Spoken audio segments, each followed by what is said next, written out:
In this video, we are going to go through these 5 examples. So before you watch this video, I highly recommend you going through all 5 examples on your own and trying to solve them on your own before you watch this video with my solutions. Example 1, write a function with the header is positive of a that will check if the input a is positive and then do the following. So if a is positive, we're going to display the message a is positive. If a is equal to 0, we'll display the message a is 0. And if a is negative, it will display the message a is negative. So opening up MATLAB, the header is going to match this exactly, is positive of a. So the function is positive a. There's no output of this for this function because the way that our function is going to display our results is by displaying them, not by including an output here. So when you're working on the lab, be sure to make sure that whatever you write for the header matches what I write for the header exactly. They should be exactly the same. So is positive of a. If a is positive, it means that a is greater than 0. So I can start an if statement. If a is greater than 0. So if that is the case, I'm going to write a is positive. If that's not the case, then I have 2 other options. Either a is 0 or a is negative. So I could add an else if a is equal to 0, and then we want to display, we can't just write that text, I have to use the display function. Here we're going to display a is 0. And then we could do another else if that says else if a is less than 0. But that's a little overkill. We don't necessarily need to do that because if a is not greater than 0 and a is not 0, that's what else means. So else means this if statement was not true, so a is not greater than 0. It means this else if was not true, so a is not equal to 0. We can display a is negative. Let's save our function and open up our command window and try it out. So is positive of -3. It says a is negative. Is positive. I like to check all my options, and is positive of 0. A is 0. So that's our first if example. Pretty straightforward. We have if, else, if, else, if, else. So else should always be the last one that we do. I showed that we could have used an else if instead. I'm also sure that there are other ways to do this problem different than this. Moving on to example 2. We're going to write a function with the header L equals is square of a that will output a logical 1 if the matrix A is square, and will output a logical 0 if the matrix is not square. So a square matrix means the number of rows is equal to the number of columns. So if the number of rows is equal to the number of columns, then we're going to output a 1, a logical 1, not just the number 1. And if the number of rows is not equal to the number of columns, we're going to output a logical 0. And then I say to convert a number, 1 or 0, to a logical data type, we can use the MATLAB function logical. Okay. So opening up MATLAB, we're going to have function. You can just copy and paste that header exactly.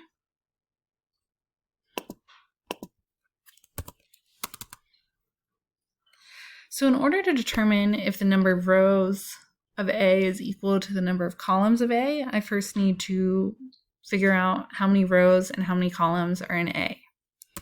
So I can say RC equals RC. Oh my goodness. I know MATLAB's trying to help me here, but that was not helpful. I kept trying to arrow over and it was automatically selecting what it was suggesting. So if you had that issue as well, you can just click and it'll stop. So size of A.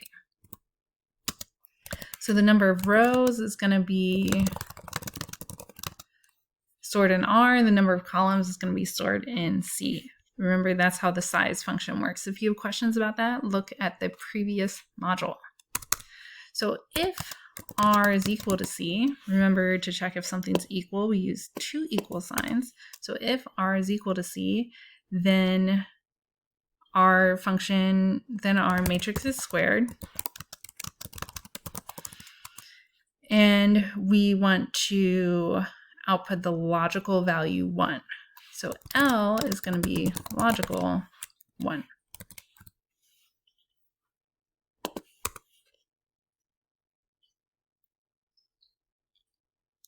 Oh, it's saying it wants me to use true or false instead of logical 1. So let's try just typing true there. MATLAB's trying to help me be a better coder. So I could here say else if R is not equal to C, L equals false. But remember, if R is not equal to C, then the if will be false, and we'll just go to this else. So I'm just trying to show you how there are multiple ways to solve these things. So matrix A is not square, so L equals false. This is my first time using true and false like this, so let's see how it goes. So let's create an array. Whoa. This is 0s, 3, and 4, so something that's not square. And then let's do is square of A. We're going to output that in some logical. Great. So it looked like the true and false worked. What I was originally going to code would have also worked, so we could have also said L equals logical 1. Or here, L equals logical 0. But true and false will also work as long as you haven't called a different variable true or false, which will kind of override that variable. And just checking that the other option works, let's create an array 2 by 2 and check that it's square, and we get a logical 1. Awesome. Moving on to example 3. So this one wants us to write a function with the header v equals volume calculator L, type that will output the volume of a shape specified in the input type with the side length L. So L is the length of the side, and type is one of these options. So tetrahedron, cube, octahedron, dodecahedron. I should have looked up how to say this one before I made this video. Icosahedron. That can't be right. But that one. And I say to check if a string is a certain word. So to check if type is a certain word, we can use the function string compare, strcmp. And we're going to use that in an if function. So if string compare of type, cube is equal to 1. So if string compare is true, then we're going to use the equation for cube. So I'm going to put this next to my function as I'm writing it, so I don't have to memorize all those equations. So once again, function equals volume calculator L, type. Save. And we're just gonna start going. So if we're gonna do string compare of type and tetrahedron. So if those are the same, that means string compare is 1. So if somebody types in tetrahedron, then our volume is going to be L cubed divided by 6 times the square root of 2. This is also a really good practice with our order of operations. So right now, if you haven't already, go ahead and pause this and try to type out these remaining equations, practicing your order of operations in MATLAB before continuing. So we could do an if end, and then another if it's cube end, if it's octahedron end. I prefer to do an else if. I think it just looks nicer in my code. So string compare of type if it's cube, then v is equal to L cubed. Else if string compare of type is octahedron, make sure I'm spelling everything right. Then our volume is the square root of 2 divided by 3 times L to the third. So order of operations, that should all work out. If you want to, you can put parentheses around that, but they are not required. So else if string compare of type dodecahedron equals 1. So we have 15 plus 7 times the square root of 5 divided by 4 times L cubed. Also, if checking our last one, string compare. I'm not even going to say it because I know it's wrong. I'm going to have Google pronounce that for me right after I finish filming this video. So if it's the last one, which I also recommend looking at these shapes. They're pretty cool. So this one has all triangles, has all of its different faces. This apparently is how you pronounce it. Cool. So if it's that one, then our volume is 5 times 3 plus the square root of 5 divided by 12 times L cubed. And we could end there because that's all of our equations, but what if somebody enters something that is not one of these? We could just have it so it does nothing, which is what we have right now. But what might be more helpful for the user is to let them know that what they entered as for type is invalid. So we're going to add an else. So if somebody types something other than these 5 options, we're going to have an error using the word error. This is how we produce an error in MATLAB, and we're going to say type entered is invalid. If we wanted to give more information, we could say that the valid types are tetrahedron, cube, octahedron,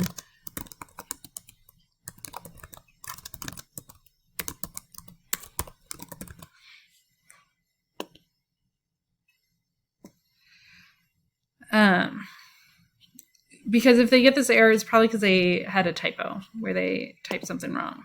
So let's go and check our function. Nope, clear, VLC. So our first volume, let's say volume calculator. Let's say our length size is 3, and we want to do a dodecahedron.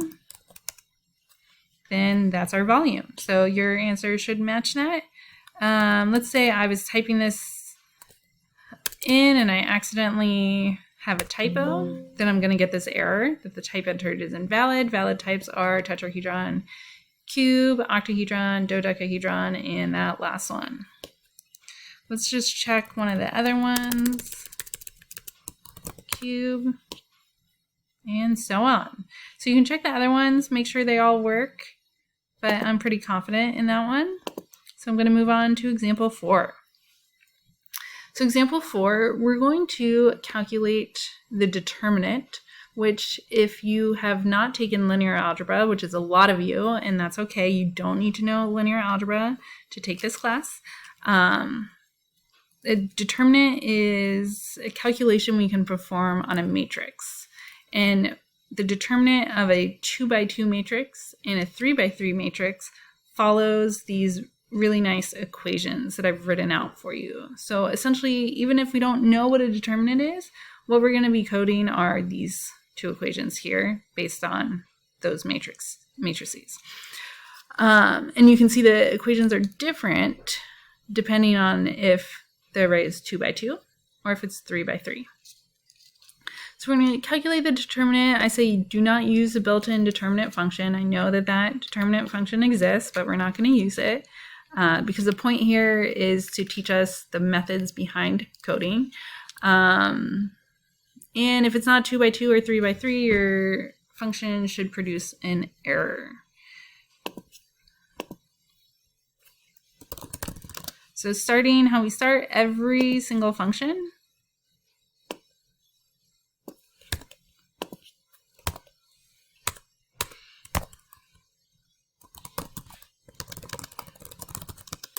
A 2x2 or 3x3 array.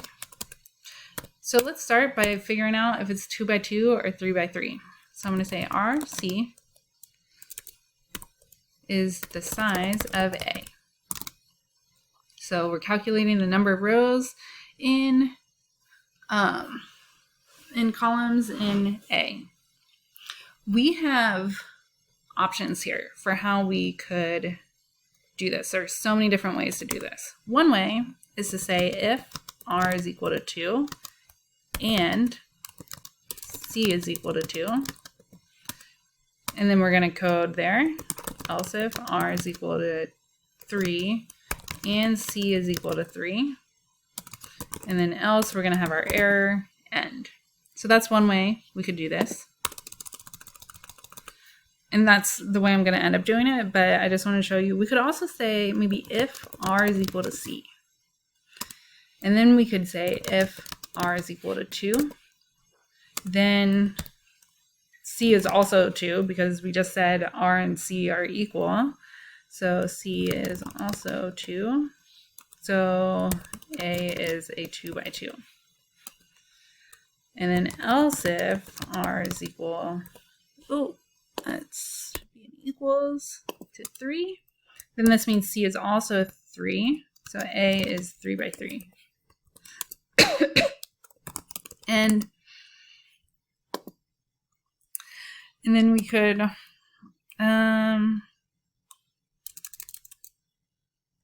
I would have to put an error here because it's possible that it could be a 4x4.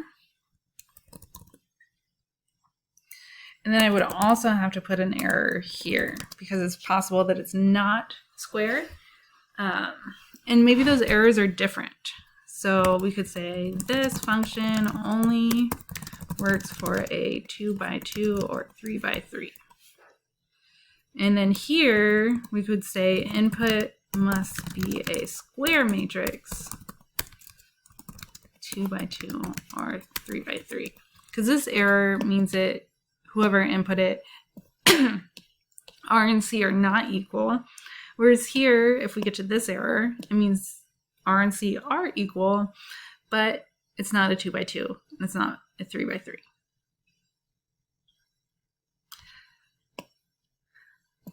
So I'm going to take all this, I'm going to press Control R to just leave it as notes. I'm going to put it down at the bottom because maybe I don't want to delete everything and I want to have it for later.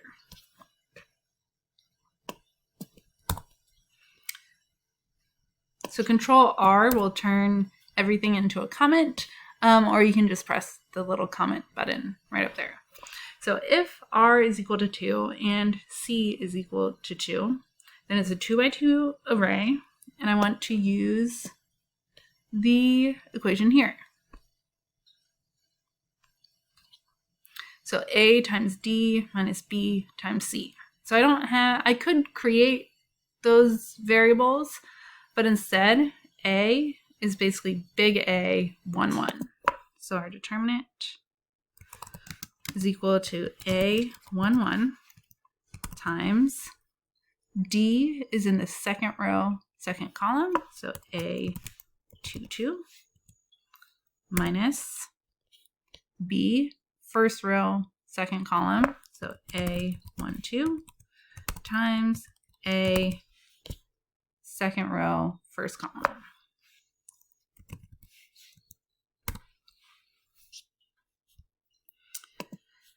Something that's really cool that we can do, because I notice right now that my, I called my output D, not DET. I could come here and I could press tab to fix that. But if I have a bunch of lines that are all misaligned, what I can do, I can say Control A to select everything and then Control I. And it will reformat everything so that the tabs all work out and that everything looks nicely formatted. So just a nice little trick there for you. So this D, so if it's 3 by 3, we're going to say A, so that's A11 times E, second row, second column, so A22 times A, third row, third column, 3, 3, minus F, second row, third column, times I, third row, second column.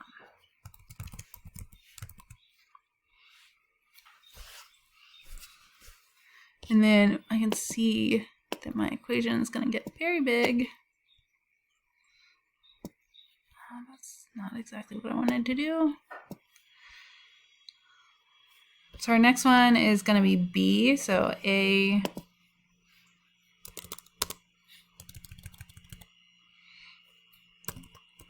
and put a dot, dot, dot, and then I can continue that line there. So B is A, first row, second column.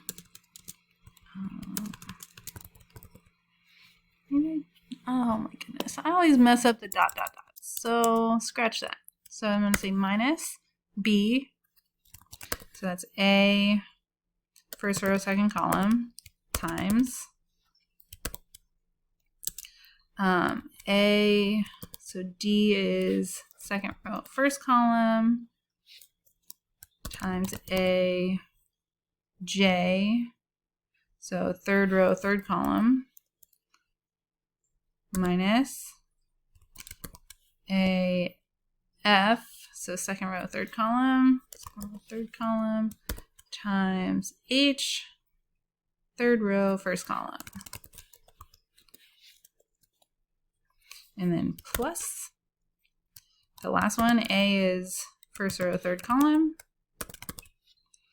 So we have A, D is first, second row, first column, times A, third row, second column, minus E, which is the second row, second column, times A, H, third row, first column. Oh man, that was a long equation. Gonna put a semicolon there. I know my font size is really big, so you can't see all of it, so I'll just scroll very slowly. You can pause.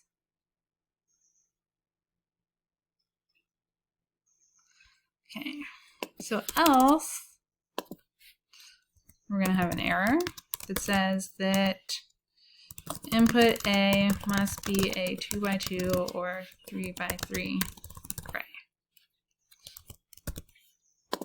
So Control A, Control I to get everything nicely formatted. And I think we're ready to try this out.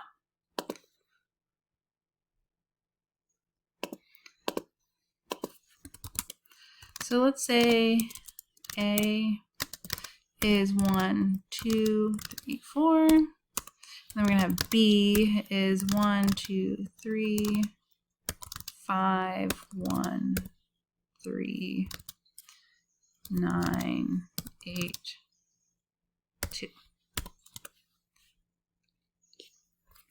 Okay, so let's calculate my determinant. All right, let's say that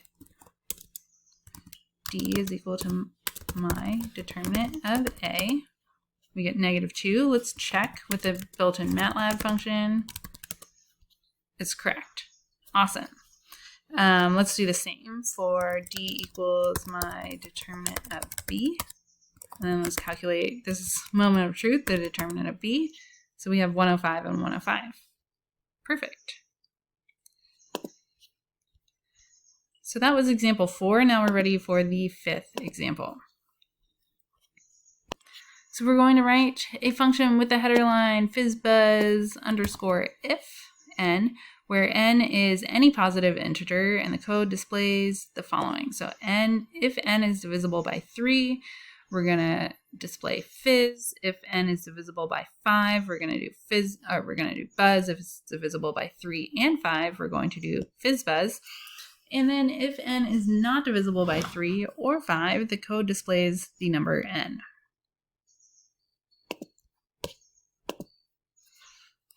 So function fizzbuzz if n.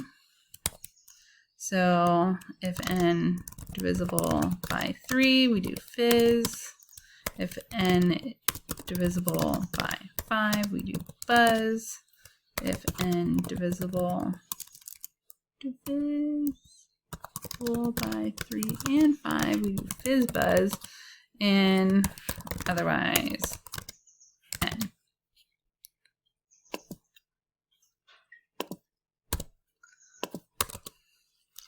So we can start coding this out how we're thinking. So we could say if n, so the way that we check if something is divisible by something else, or evenly divisible by something else, is we can use a remainder function. So if the remainder of n comma 3 says the remainder of n divided by 3, if that's equal to 0.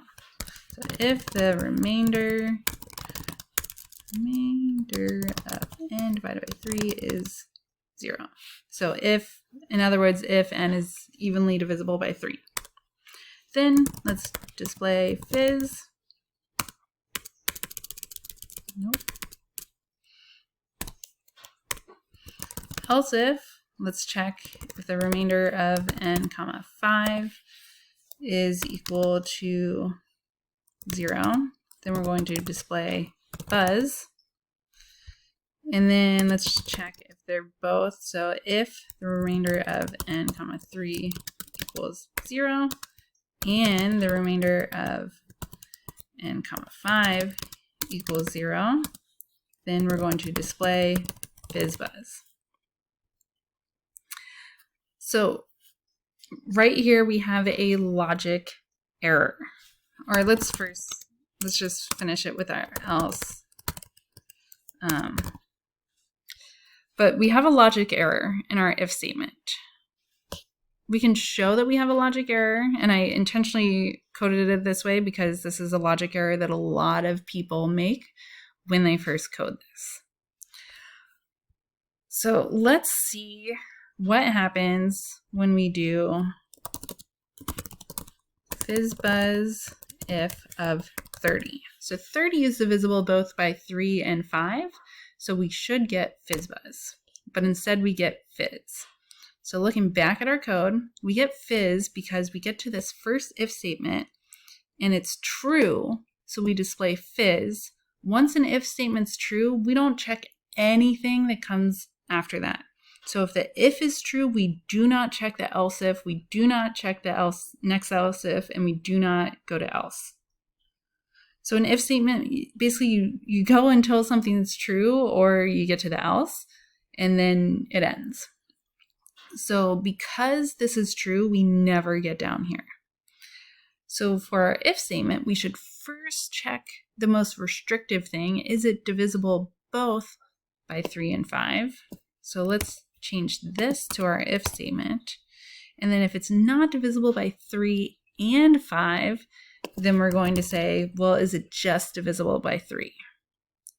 And if it's not divisible by 3, it's not divisible by 3 and 5. Let's check if it's just divisible by 5. And then it's not divisible by 3 and 5. It's not divisible by only 3. It's not divisible by only 5. Then we're going to display n. So going back, we're going to do fizzbuzz if of 30. And we get fizzbuzz. Let's do fizzbuzz if of 33. Fizzbuzz if of 25. And fizzbuzz if of 2. Perfect. So next, we'll talk about it next time, but you're going to see fizzbuzz again where we're going to use a loop to kind of count from 1, 2, and then 3 would be fizz, 4, 5 would be buzz, and so on and so on and so on. So we'll see that next week when we start talking about loops. But for now, doing these 5 examples should have really prepared you to now tackle the next lab. If you get stuck or anything, be sure to look back at these examples, because a lot of what you saw in these examples, you're going to also see in the lab.